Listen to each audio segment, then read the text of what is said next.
Mas aí, Flávio, uma pergunta de leigo. Por mais que se tenha uma convicção num plano, é necessário ter uma responsabilização fiscal também, para quando não se cumpre isso.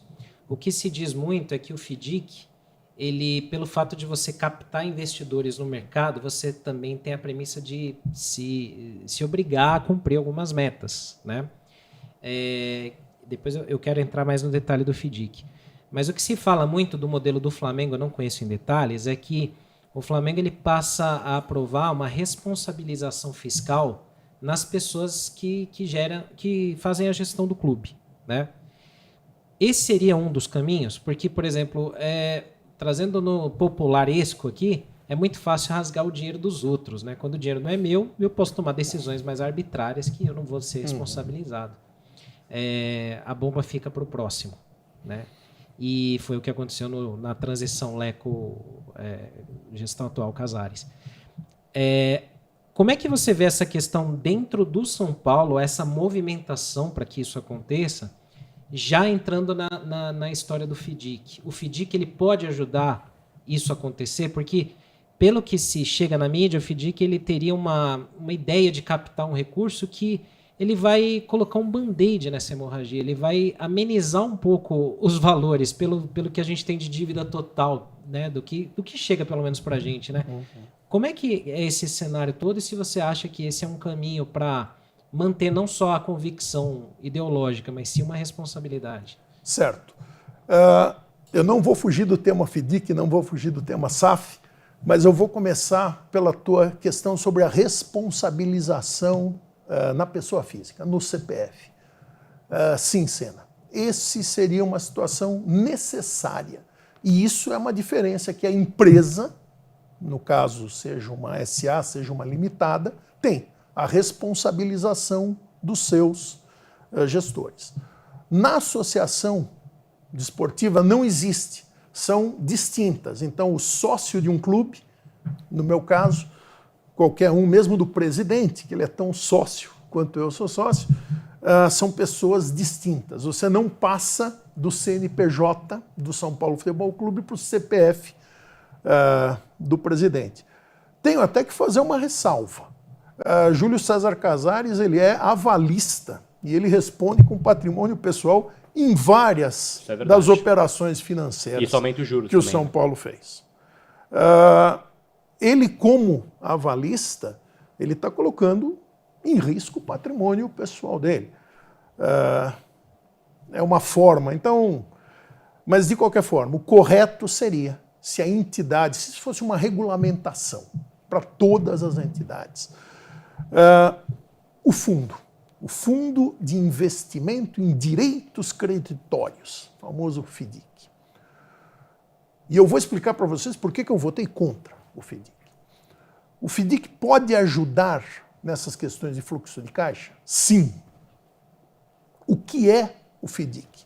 O São Paulo tem contratos de longo prazo, tem dinheiro a receber no longo prazo, de patrocinadores, dos sócios do clube, dos direitos de transmissão da Libra. Ele tem dinheiro a receber no longo prazo. O fundo, investidores compram esses direitos no longo prazo.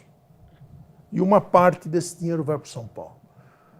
Traduzindo a uma antecipação de recebíveis, o São Paulo está antecipando uma receita futura. É isso que é o FDIC. Tem uma série de detalhezinhos, mas é uma antecipação.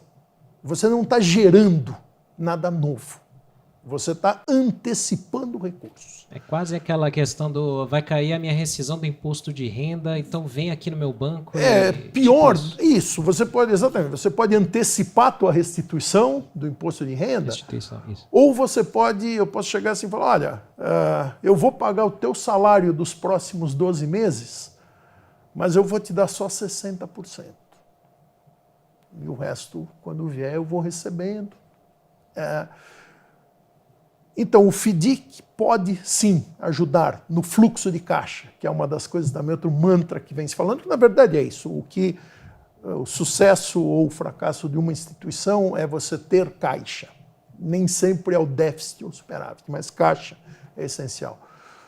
Por outro lado, você expõe as próximas administrações a ter uma restrição grande dos seus recursos. Quando você faz essa antecipação, você tem o que no mercado financeiro você chama uma taxa de desconto. Porque se você tem R$1 milhão a receber hoje, é R$1 milhão. R$1 milhão para você receber em fevereiro de 2026, vale menos.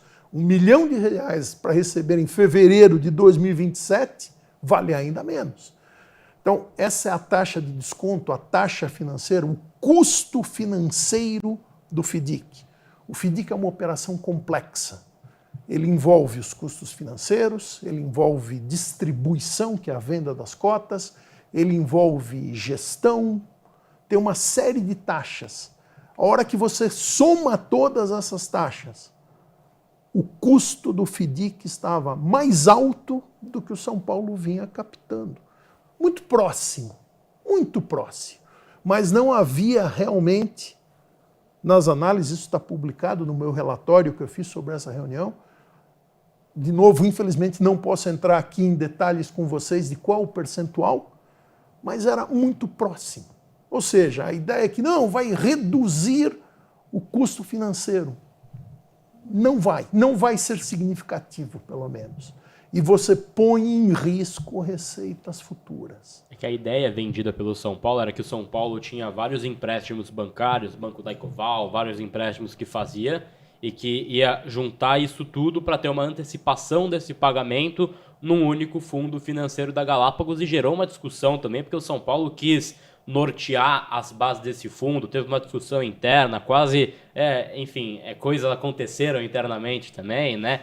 Enfim, decisões, conflitos, eles chegaram nisso onde o São Paulo tem uma autonomia, ou diz ter uma autonomia em cima desse FIDIC. Me pareceu uma ideia interessante a princípio, porque o São Paulo tinha uma taxa de juros, principalmente pelo juros ser um dos avalistas também, que estava numa crescente. Então, assim, em casos e casos, chegava em 12% de juros esse empréstimo bancário por ter Júlio Casares como avalista, pelo menos a informação que a gente tinha na época, né? Então, foi algo que me pareceu fazer sentido por isso.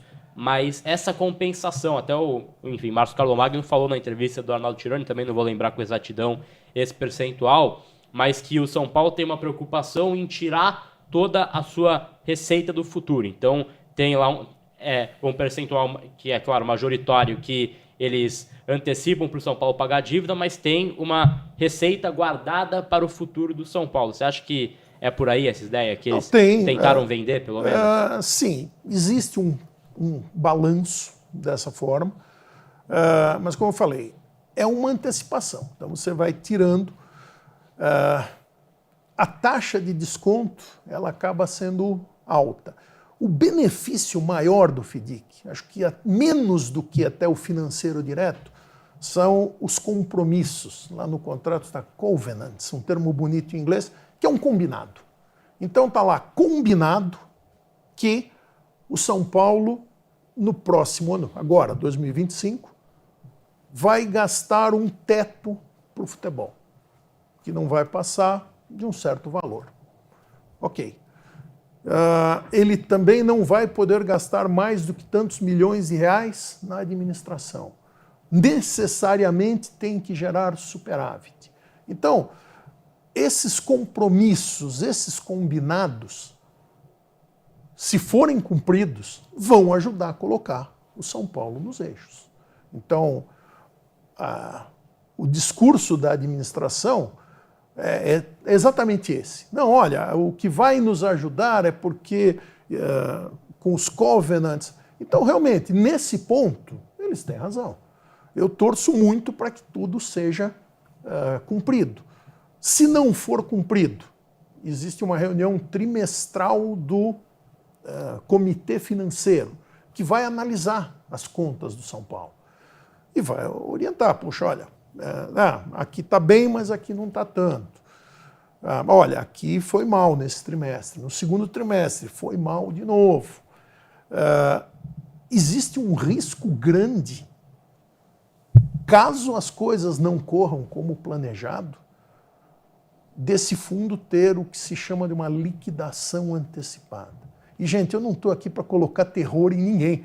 Eu acho que isso é que as pessoas não entendem. É um fato.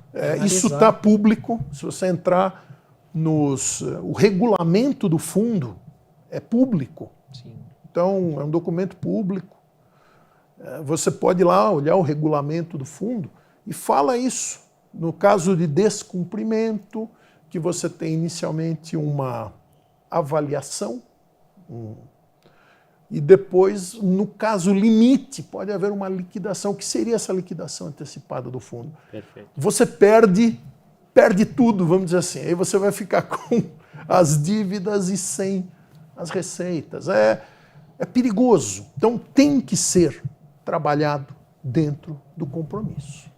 Eu espero que a nossa gestão tenha a clara noção do risco que eles estão assumindo. E só mais um parênteses também para, claro, a gente fechar esses temas mais também, né, de exposição pública, a questão da SAF. Queria ouvir um pouco de você, o que você acha. Tá.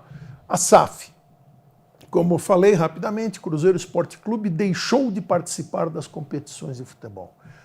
A pior situação que pode acontecer é essa SAF, que eu chamo da SAF da insolvência.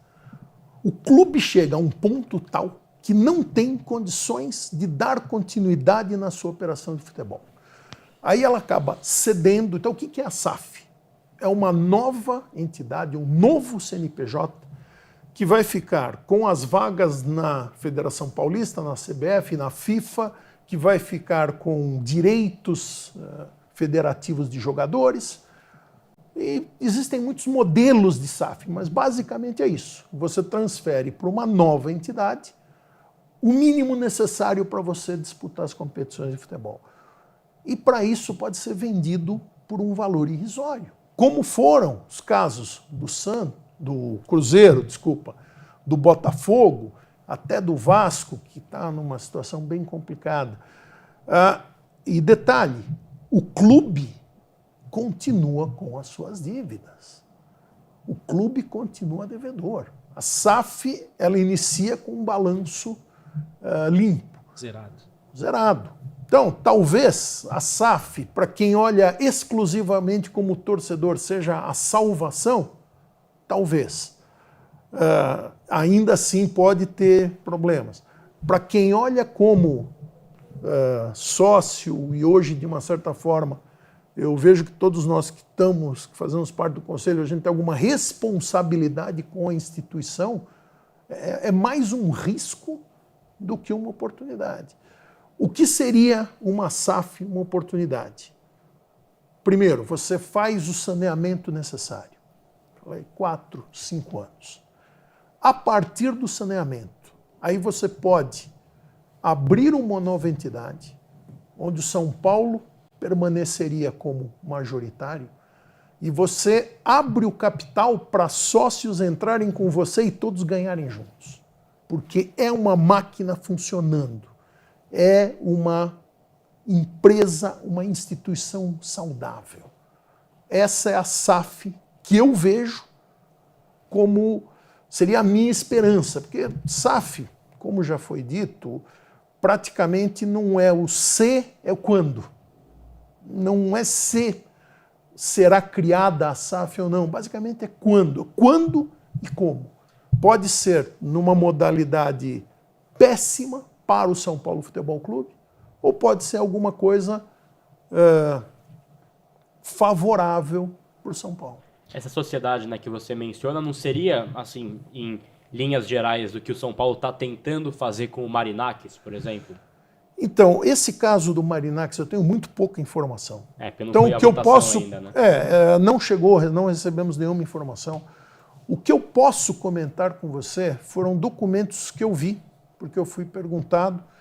Há coisa de 1 ano atrás, havia uma corretora da Califórnia buscando potenciais investidores para esse projeto. Então, eu vi parte só do documento, a pessoa que me mostrou isso foi uma pessoa que foi abordada como potencial investidor, é uma pessoa que tem um fundo de investimentos, trabalha com alguns bilhões, isso chegou para ele. Ele me mostrou, falou, você sabe isso aqui? Eu olhei, não, nunca tinha ouvido falar, mas foi a coisa de 1 ano atrás. Então é isso, seria um investimento de 100 milhões de dólares, dos quais uma parte seria realmente investido, seria criada uma nova entidade, esse é um ponto, uma nova entidade que seria a detentora, então o investidor entra com dinheiro, o São Paulo entraria com direitos dos jogadores da base, essa nova entidade seria a detentora dos direitos dos jogadores da base, e no momento da venda desses jogadores, aí o ganho seria repartido de acordo com as participações. Então esse é um modelo que chegou para mim a coisa de 1 ano atrás. Provavelmente durante 1 ano e pouco de negociações talvez tenha mudado alguma coisa, mas o conceito básico permaneceu. Esse mecanismo que você fala da abertura de uma nova entidade fiscal, né, que é quando a SAF acontece, pergunta de leigo, é um movimento que clubes que declararam insolvência fizeram, por exemplo, o Racing da Argentina, ou outros que eles chegaram num modelo deficitário extremo, então eles, no grosseiro, no popularesco, vai dizer assim, abre um CNPJ novo, mas absorve ali os direitos federativos de participação de campeonatos? Então, o caso do Racing eu não conheço, mas eu posso comentar o caso do Cruzeiro. Sim. O Cruzeiro Esporte Clube continua existindo. Ele tem clube social, como nós temos, ele tem equipes de vôlei, se não me engano. Então, continua existindo o Cruzeiro Esporte Clube, o Centenário. Essa que foi fundada em 2022, essa entidade, na época o fundo de investimentos que tinha o Ronaldo Nazário, Ronaldo Fenômeno como o rosto visível, o que se fala que era um investimento estimado na ordem de 400 e poucos milhões de reais, e eles então transferiram do Cruzeiro Esporte Clube para essa entidade que usa a camisa azul, que usa o símbolo, os direitos dos jogadores, as vagas, e partiu daí uma nova entidade. O clube continua com as dívidas. E aí existem alguns mecanismos de renegociação que fazem parte da lei, então regime centralizado de execuções, que é para colocar em ordem uma prioridade para todos os credores, e você tem uma obrigatoriedade da SAF de dedicar uma parte da sua receita bruta mensal para o clube que vai usar esses recursos para o pagamento de dívidas. Esse é um modelo da lei da SAF no Brasil. Esse é o modelo. Vale para o Botafogo também.